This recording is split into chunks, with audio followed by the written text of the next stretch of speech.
Hi, Alan Stratton from As Wood Turns. While I was at the Southern Utah Woodturners for the demonstration, they talked me into buying a couple of their wood raffle tickets.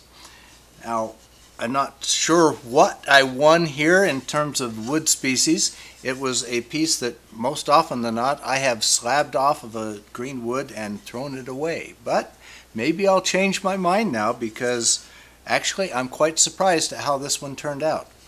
Plus, whoever it was ruined a chainsaw on this nail that's up here in the corner. I don't know whether this knot was from a limb or from this nail having been driven into the tree.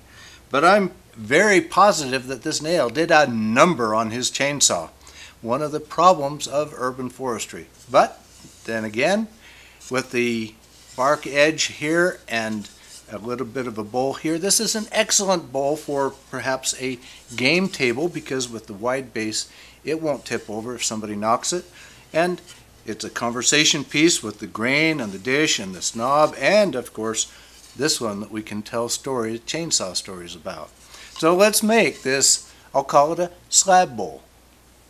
Here we go.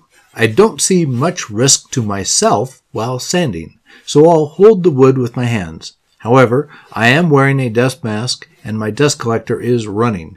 I'm sanding the outside where the bark was to remove any remaining bark, dirt, and gunk. I thought about using a 3-inch pad for the sander, but I'm using the 2-inch pad anyway. I don't need it totally smooth. In fact, I'd prefer more texture from the sanding pad following the wood. I'm sanding with 80 grit and a touch with 120. That will do all that I want it to do. I'm leaving the center area where I expect to hollow it.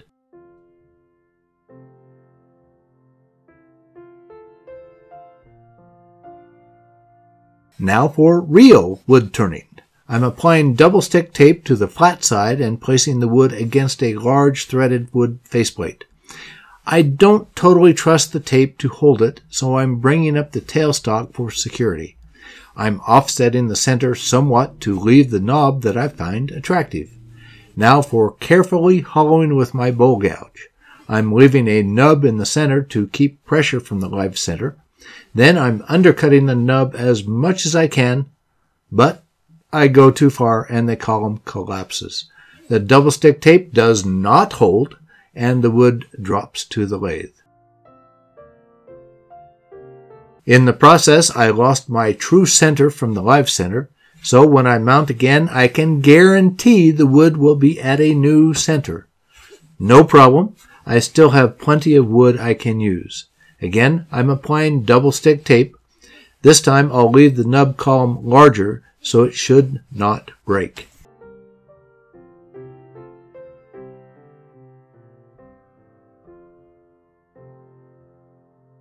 But it's really hard to get a large bowl scraper in the hollow area with the tailstock in place.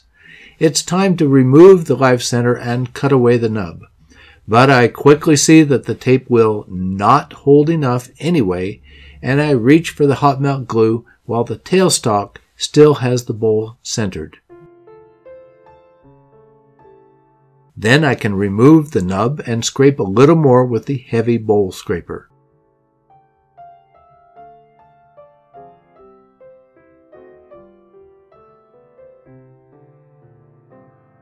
Now to power sand the interior and do a quick turn again on the outside. Then give it a good bath in walnut oil. The oil brings out the colors in the wood very nicely. I think this bowl is a nice game board candy or nut dish. With the large flat bottom, it would take a lot to have it spill the contents. Whoever ruined his chainsaw and brought this wood to the club wood raffle really missed out. I like it, especially with the nail on the bottom for more storytelling. That's all for this bowl. Please give this video a thumbs up, subscribe on my website, and tell your friends.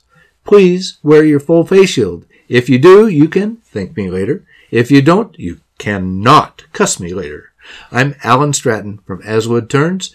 Every week I make a new wood turning video, so come on back next week.